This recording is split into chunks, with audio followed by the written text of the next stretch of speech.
ಚುನಾವಣೆಯಲ್ಲಿ ಇಲ್ಲ ಕಾನ್ಫಿಡೆನ್ಸ್, ಯಾಕಂದರೆ ಅವ್ರು ಹೇಳ್ತಾರಲ್ಲ ಬಿ ಜೆ ಪಿನ ಸರ್ಕಾರ ಬೆಳೆಸ್ತೀವಿ ಅಂತ ಹೇಳ್ತಾ ಇದ್ದಾರೆ. ಅದು ಹೇಳಿರ್ತಾರೆ, ಆ ರೀತಿಯಾಗಿ ಹೇಳಿರ್ತಾರೆ. ಮತ್ತು ಬಿ ಜೆ ಪಿ ಯಾಕೆ ಹೇಳ್ಬೇಕು ಸರ್ಕಾರ ಬೀಳುತ್ತೆ ಅಂತ ಹೇಳಿ? ಅದೇ ದುಡ್ಡು ಕೊಡ್ತಾರೆ, ಕೇಂದ್ರದಲ್ಲಿ ಅಧಿಕಾರಕ್ಕೆ ಬಂದಾಗ ಕೊಂಡ್ಕೊಳ್ತಾರೆ, 50-60 ಎಮ್ ಎಲ್ ಎ ಕೊಂಡ್ಕೊಳ್ತಾರೆ. ಅದಕ್ಕಾಗಿ ಜನರಿಗೆ ಜಾಗೃತ ಮಾಡ್ತಿದ್ದೀವಿ. ನಮಗೆ ಯಾವುದಿಲ್ಲ ರೀ.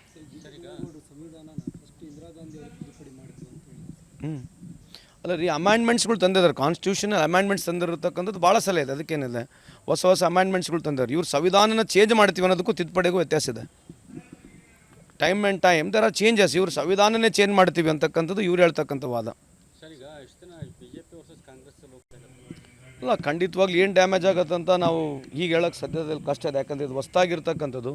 ಆಮೇಲೆ ದಿಂಗಾಲೇಶ್ವರ ಸ್ವಾಮೀಜಿಯವರು ಭಾಳ ಪ್ರಭಾವಿ ಇರ್ತಕ್ಕಂಥವ್ರು. ಅವರಿಗೆ ಎಲ್ಲ ಸಮಾಜದ, ಕೇವಲ ಲಿಂಗಾಯತ್ ಸಮಾಜ ಅಂತಲ್ಲ, ಎಲ್ಲ ಸಮಾಜದ ಜನರು ಅವ್ರಿಗೆ ಫಾಲೋ ಮಾಡ್ತಾರೆ. ಅವರಿರ್ತಕ್ಕಂಥ ಮಠನೂ ಒಂದು ಸೆಕ್ಯುಲರ್ ಮಠನೇ, ಏನೋ ಹಿಂದೂ ಮುಸ್ಲಿಂ ಭಾವೈಕ್ಯತೆಗೆ ಏನೋ ಹೆಸರಾಗಿರ್ತಕ್ಕಂಥ ಮಠ. ಹಂಗಾಗಿ ಕೇವಲ ಲಿಂಗಾಯತರಷ್ಟೇ ಫಾಲೋ ಮಾಡ್ತಾರಂತಲ್ಲ, ಎಲ್ಲರೂ ಫಾಲೋ ಮಾಡ್ತಾರೆ ಅವ್ರನ್ನ. ಹಂಗಾಗಿ ಬೇರೆ ಧಾರವಾಡ ಜಿಲ್ಲೆಗಷ್ಟೇ ಸೀಮಿತ ಅಲ್ಲ, ಅವರು ಇಡೀ ಕರ್ನಾಟಕ ರಾಜ್ಯದಲ್ಲಿ ಅತ್ಯಂತ ಪ್ರಭಾವಿಶಾಲಿ ಆಗಿರ್ತಕ್ಕಂಥ. And I am greatest admire and fan of him.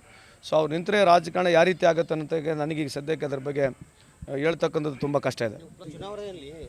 ಇಲ್ಲ ಕಾನ್ಫಿಡೆನ್ಸ್, ಯಾಕಂದರೆ ಅವ್ರು ಹೇಳ್ತಾರಲ್ಲ ಬಿ ಜೆ ಪಿನ ಸರ್ಕಾರ ಬೆಳೆಸ್ತೀವಿ ಅಂತ ಹೇಳ್ತಾ ಇದ್ದಾರೆ. ಅದು ಹೇಳಿರ್ತಾರೆ, ಆ ರೀತಿಯಾಗಿ ಹೇಳಿರ್ತಾರೆ. ಮತ್ತು ಬಿ ಜೆ ಪಿ ಯಾಕೆ ಹೇಳ್ಬೇಕು ಸರ್ಕಾರ ಬೀಳುತ್ತೆ ಅಂತ ಹೇಳಿ? ಅದೇ ದುಡ್ಡು ಕೊಡ್ತಾರೆ, ಕೇಂದ್ರದಲ್ಲಿ ಅಧಿಕಾರಕ್ಕೆ ಬಂದಾಗ ಕೊಂಡ್ಕೊಳ್ತಾರೆ, 50-60 ಎಮ್ ಎಲ್ ಎ ಕೊಂಡ್ಕೊಳ್ತಾರೆ. ಅದಕ್ಕಾಗಿ ಜನರಿಗೆ ಜಾಗೃತ ಮಾಡ್ತಿದ್ದೀವಿ. ನಮಗೆ ಯಾವುದಿಲ್ಲ ರೀ.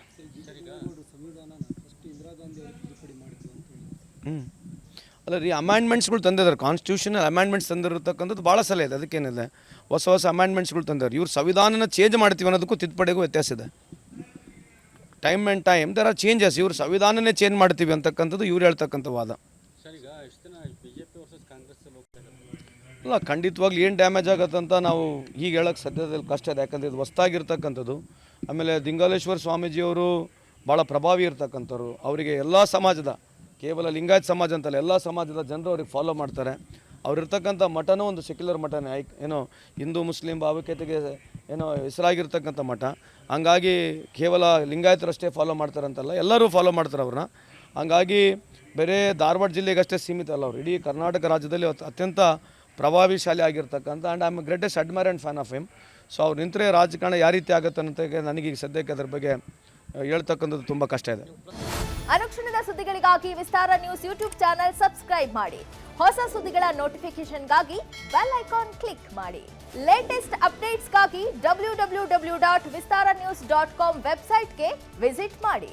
ಅಂಗೈಯಲ್ಲೇ ಜಗತ್ತಿನ ಸುದ್ದಿ ತಿಳಿಯಲು ವಿಸ್ತಾರ ನ್ಯೂಸ್ ಕನ್ನಡ ಆಪ್ ಡೌನ್ಲೋಡ್ ಮಾಡಿ.